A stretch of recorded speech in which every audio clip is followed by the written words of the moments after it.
call Preston Hemphill to the stand, Your Honor.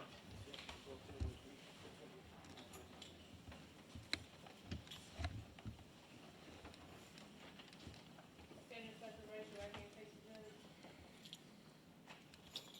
Sir, do you solemnly swear or affirm that the testimony you give today will be the truth and nothing but the truth, so help you God? Yes, sir. All right, have a seat, sir.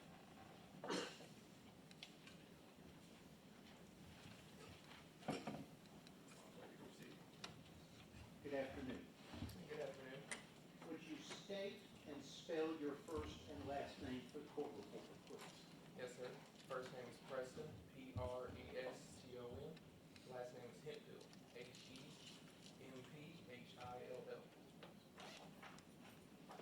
And Mr. Hemphill, is your appearance to testify here today pursuant to a subpoena served upon you? Yes, sir. January 7th, 2023. Where were you employed? I was employed with the Memphis Police Department. And what was your job that day? I was with the Scorpion 1 team. And what was the Scorpion team's purpose back then? The purpose for the Scorpion team was to go to high crime areas and look for anything illegal. And how did it go about? How did officers of the Scorpion 1 team go about that at that time? We would go into areas, either see people like loitering at gas stations for an extended period of time, cars with reason to pull them over, and just go from there. What do you mean by reason to pull a car over? Tags expired after so long, of not using, or a brake light burnt out, or not even turning your headlights on. Just, Traffic violation. yes, sir. And what was your uniform that day? It was a pair of black uniform pants, a black t-shirt that said police on the front, and my external vest that said Memphis Police across the chest with my body cam. And did you carry any weapons as part of your uniform? Yes, sir. What weapons did you carry? I had a taser, my duty issued pistol, pepper spray, and an aspeton.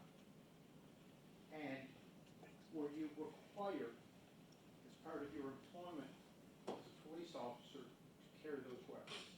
Yes, sir. And that included your duty service revolver, correct? Pistol, yes, sir. What was your shift that night? I believe it was 6 o'clock at night till 2 in the morning. And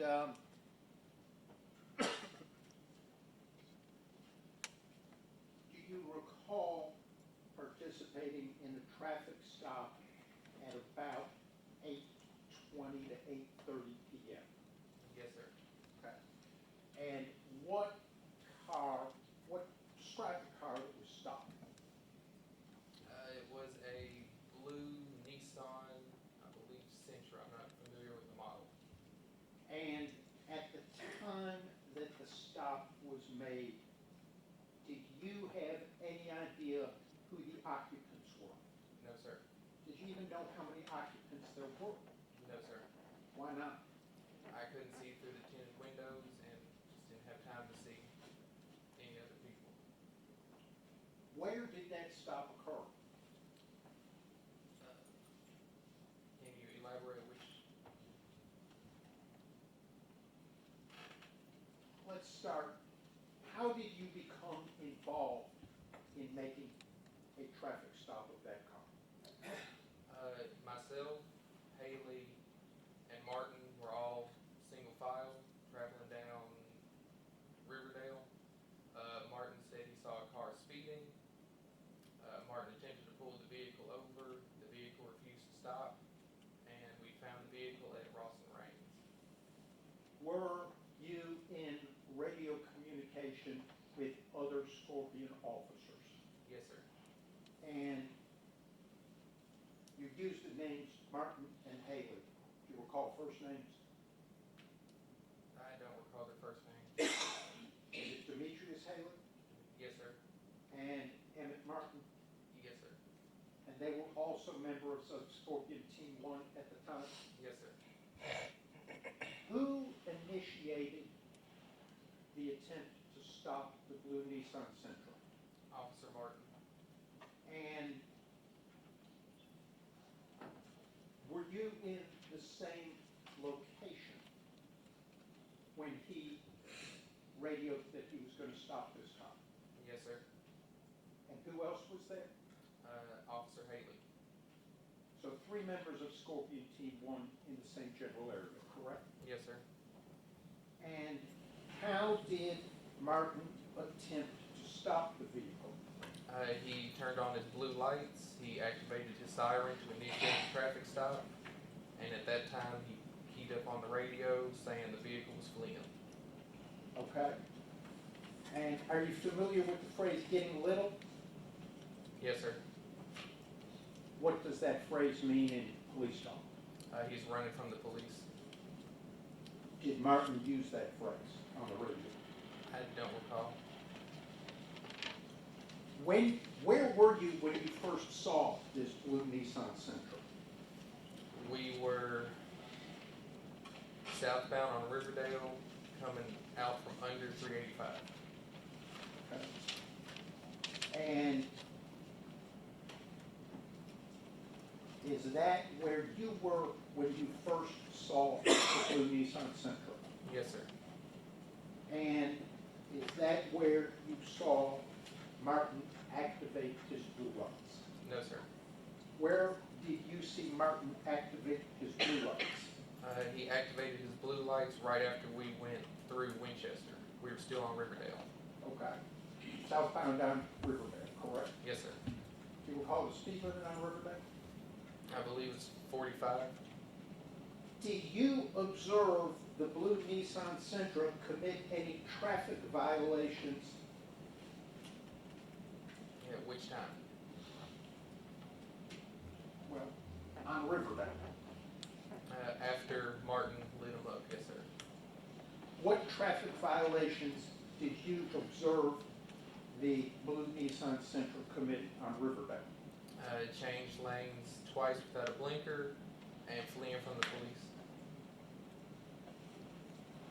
Were those traffic violations, to your understanding, a legal reason to pull over the blue Nissan Sentra? Yes, sir.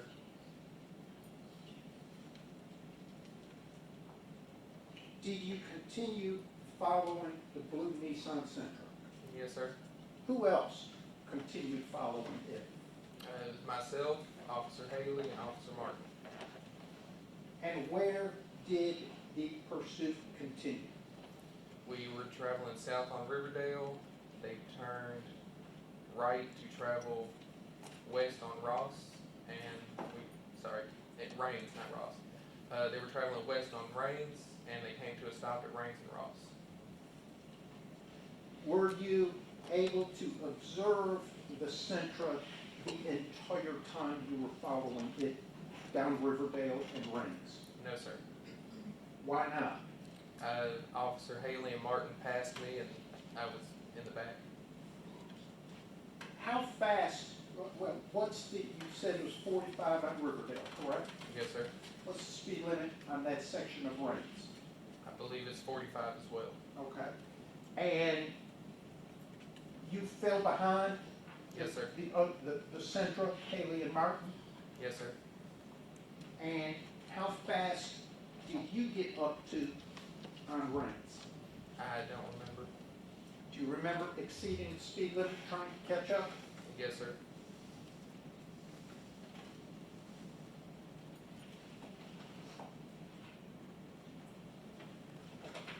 Did the blue Nissan Sentra's actions on Riverdale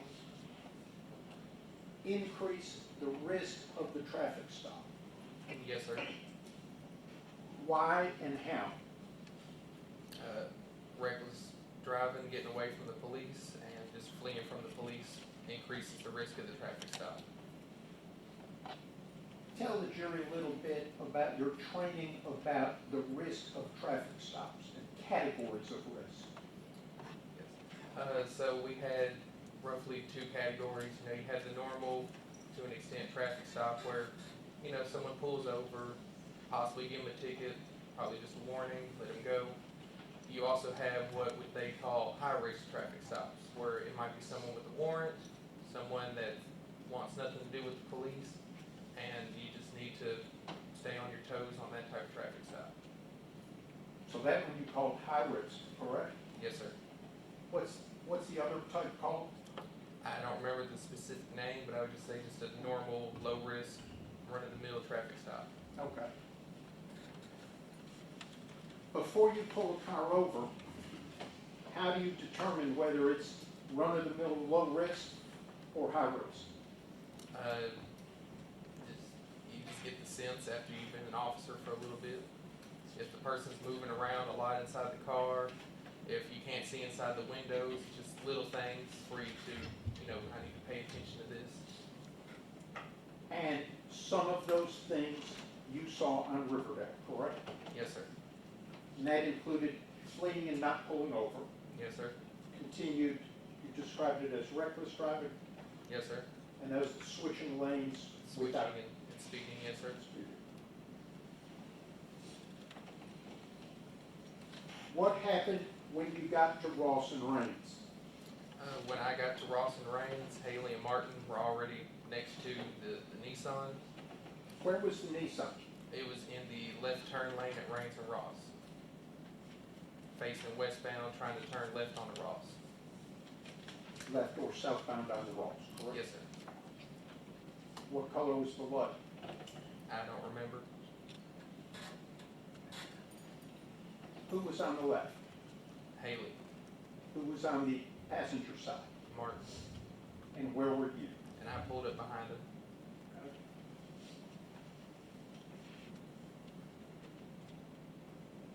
Did, at the point that you arrived, was there anything else that elevated the risk of this traffic stop from your perspective?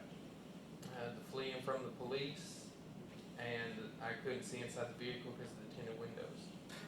Which windows were tinted? If I recall, it was the back window. And you were approaching from the back, Yes, correct? sir. Was it normal after fleeing and refusing to pull over to stop? No, sir.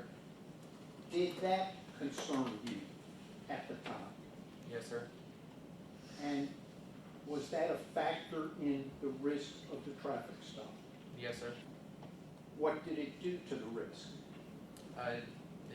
It lets us know that, hey, he's already run before, but why is he stopping? What are we fixing to get into next? Had that ever happened to you before? No, sir. At the time, how long had you been a police officer? At that time, I was a police officer for about 3 years, And how long had you been on the Scorpion unit? about 3 months. And how often, if you can estimate, had you pulled over cars? Probably every day. Every work day? Yes, sir. For 3 years. Yes, sir. And this was the first time a car had fled and then stopped. Yes, sir.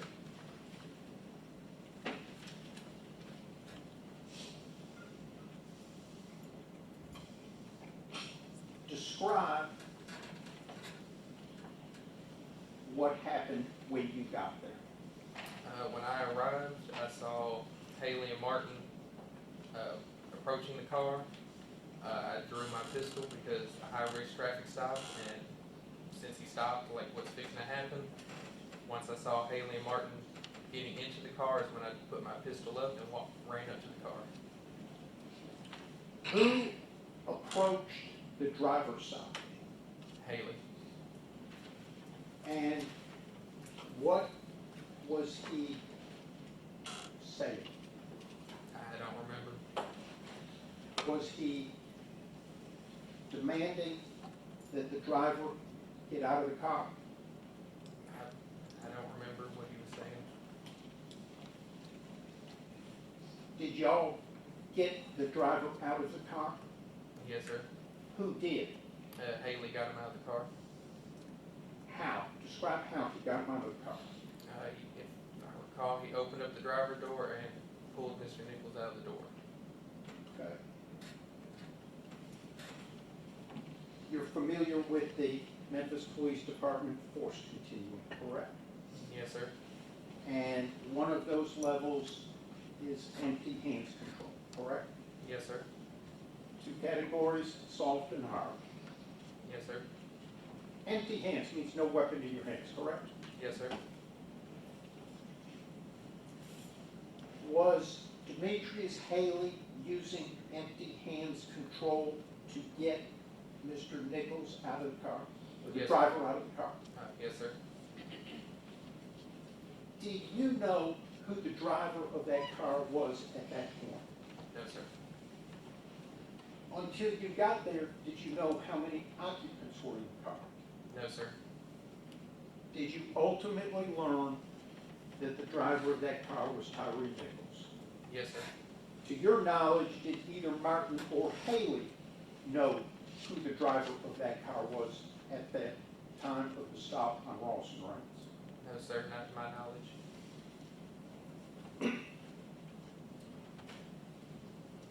What happened when Haley got the driver out of the car?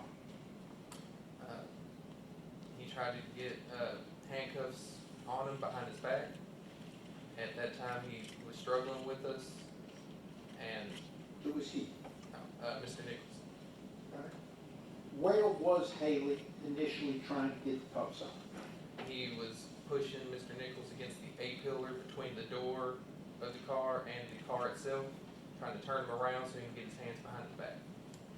And what did the driver choose to do at that time? He refused to put his hands behind his back and managed to turn around and be facing toward Haley. And how close were you at that time? Maybe a foot, maybe 2 feet. And how close was Martin at that time? I don't recall.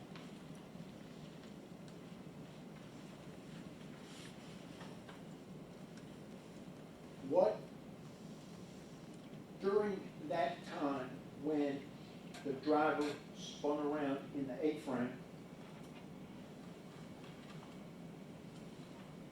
what did you hear Martin say? I heard Martin scream, "Let go of my gun."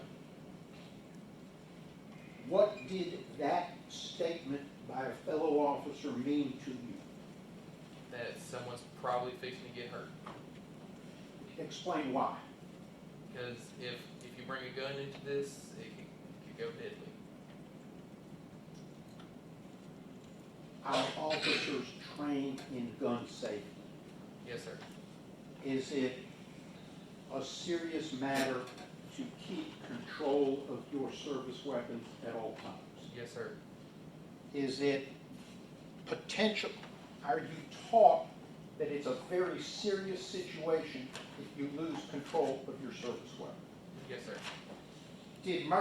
How did Martin's announcement change the risk at Rawson Reigns at that time? It increased the risk. How much? As high as it can go to me. Okay. And what happened next? At that time, I heard someone say, "Take him to the ground." Do you recall who said that? I believe it was Haley. And We took Mr. Nichols to the ground. He was still resisting with us. I ended up pulling my taser out. I switched it on, but never had any electricity running through it. I put it against his thigh and told him I was fixing to tase him. At that point, we had him under control for a split second. I went to go attempt to put my taser up. He broke free, and that's when Haley pepper sprayed him.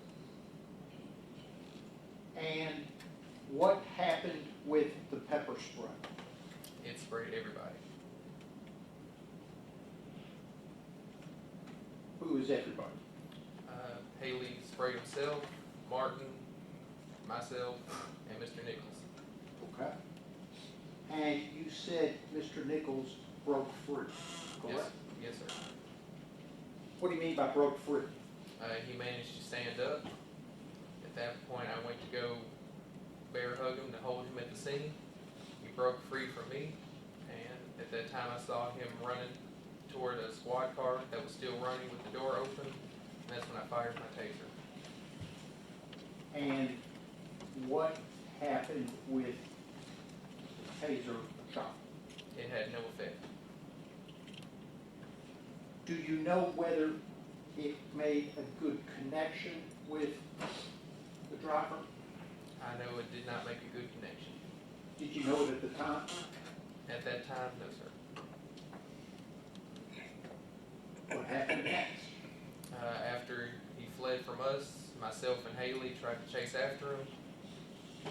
During that, I also didn't have my glasses. Haley was succumbing to the pepper spray. I was feeling the pepper spray then. At that time, we quit the chase. I put it out on the radio, the description, and what direction the suspect ran.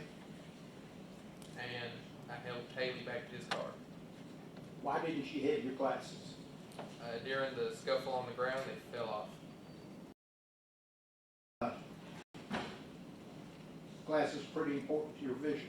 Yes, sir. How far did you run after the suspect? Probably a block. South on Ross? Yes, sir. How's about Haley? How far did he run? Probably about a block and a half. He was ahead of me. Pretty obvious, but neither one of you caught him, correct? Correct. And that's the point when you stopped that you contacted dispatch on your radio, correct? Yes, sir. You said you put it out on the radio. Yes, sir. What exactly did you put out? I put out on the radio that the taser was deployed, pepper spray was used, the suspect was last seen running southbound on Ross, and the closing description. General description, Yes, sir. and that he had fled from the stop. Yes, sir. And you mentioned that you had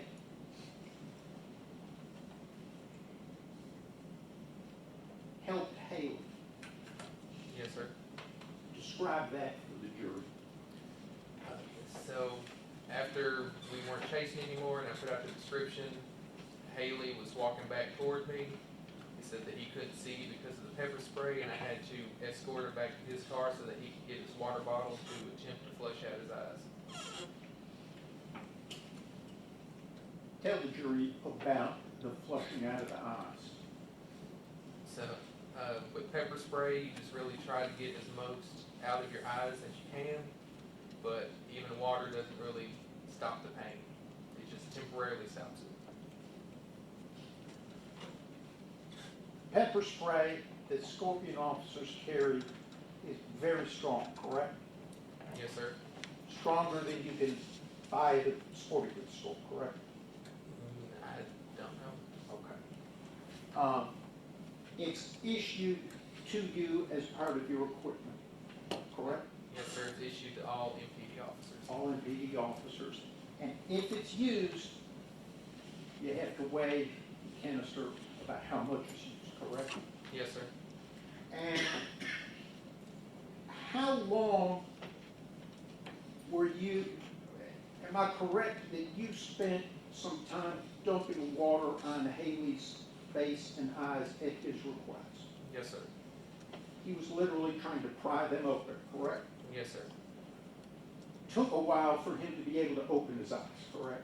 Yes, sir. Do you recall exactly how long? No, sir. Would 7.5 minutes surprise you? Yes, sir. That would be too long or not long enough? It seemed like it'd be too short to me. Okay. All of the time that this is going on, you and Haley are at Ross and Raines, correct? Yes, sir. His car's there, Yes, sir. your car's there, Yes, sir. both undercover Scorpion cars. Yes, sir. And this blue Nissan Sentra is there. Yes, sir. Martin had left, correct? Yes, sir. And while you're there, you've got some duties because you shot the taser, correct? Yes, sir. Okay. And what did you have to do? I had to first attempt to find both the prongs that come out of the taser cartridge, and then after that I had to submit a memo saying why it was deployed. I had to get the serial number off of the cartridge and submit it all. Okay. And you had to report and request fire department medical personnel, correct? Yes, sir. And you did that? Yes, sir. Okay. And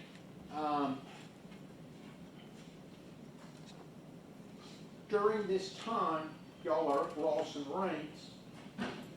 You're helping Haley with the water, right? Yes, sir. And you're trying to find your glasses. Yes, sir. And you're dealing with the taser stuff. Yes, sir. And requesting the fire department. Yes, sir. Also listening to dispatch on the radio about this case, correct? Yes, sir. What did you learn over the next several minutes about the suspect? And they managed to locate him. Who is that? Mills, Bean, and Smith. And do you recall where they located him? At that time, I didn't know where they located him. Okay. What happened when they located him, according to what you heard over the radio? And there was still a scuffle going on. Okay. And were more cars needed? Yes, sir.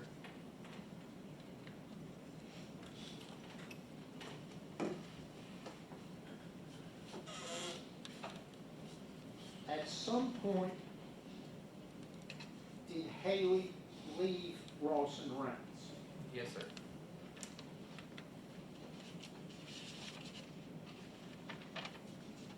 What did y'all know from the radio at the time that he left Ross and Rains? That the cars that were over there were still struggling. MPD training, respond when other officers need help, correct? Yes, sir. To your knowledge, was Haley responding to the call for more cars? Yes, sir. That would be consistent with your training Yes, sir. and good policing at that time. Yes, sir. After Haley had left, did the fire department show up at Ross and Rains? Yes, sir. And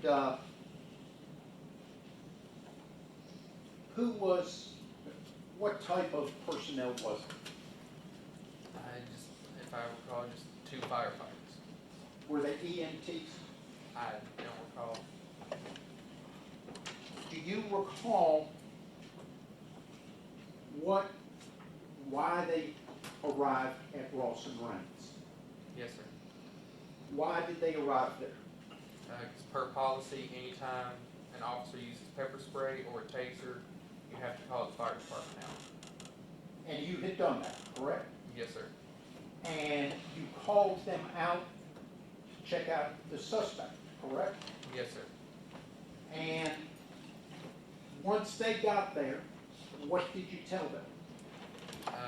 I was keying up on the radio asking if the fire department needs to go to where they are or if they were going to bring the suspect back to where I was.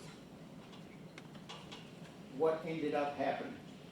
They keyed, I believe it was Smith, keyed up on the radio saying you need to bring the fire department down to where we are.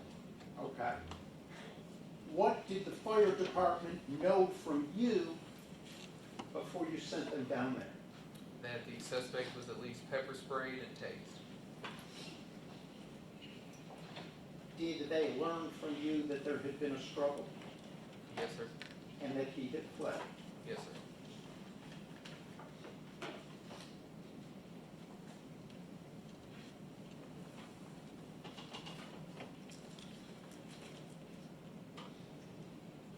You stayed at Ross and Rains with the car, correct? Yes, sir. Did you ever go to Castlegate and Bear Creek? No, sir.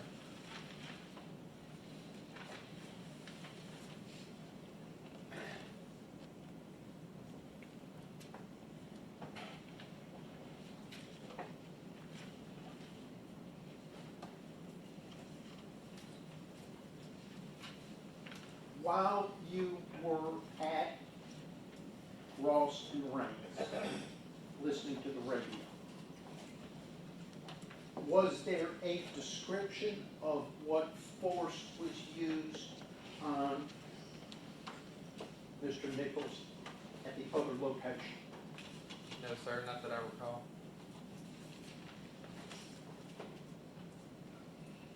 I might have a moment with my client, Your Honor. Yes, sir.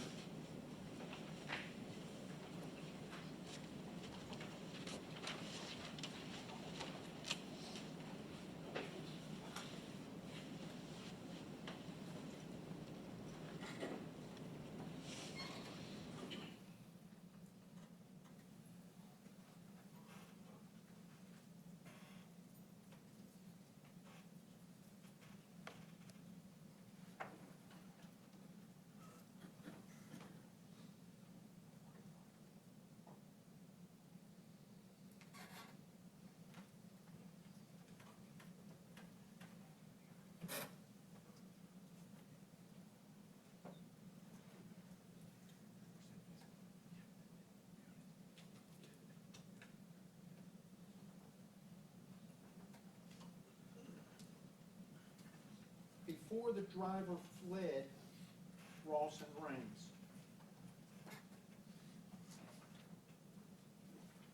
was it a difficult struggle to try and control him? Yes, sir.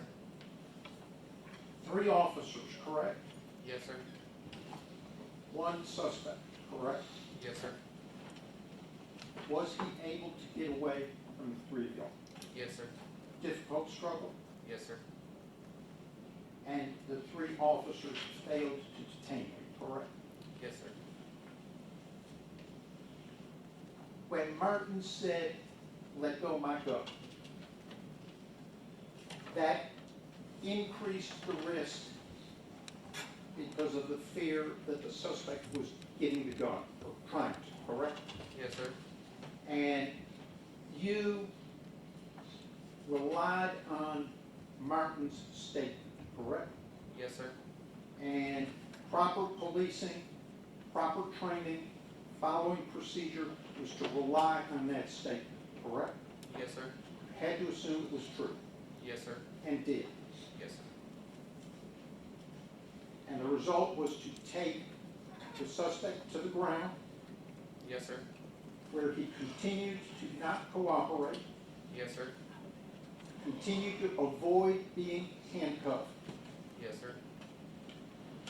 You had your taser on his thigh, Yes, sir. not electrified. Right. Yes, sir.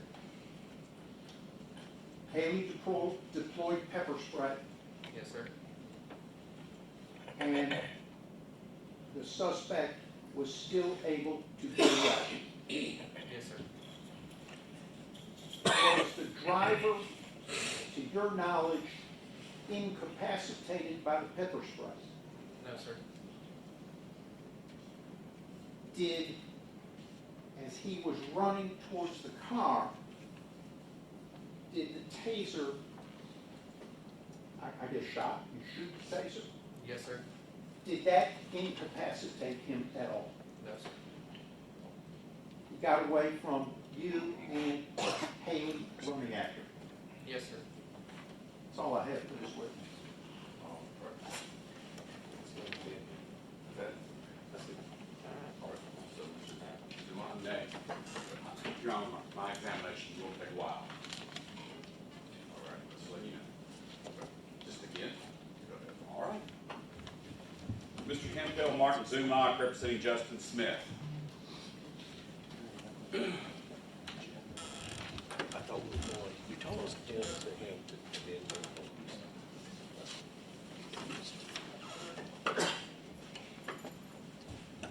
I'm going to play for you. Somebody helps me connect to that screen up there.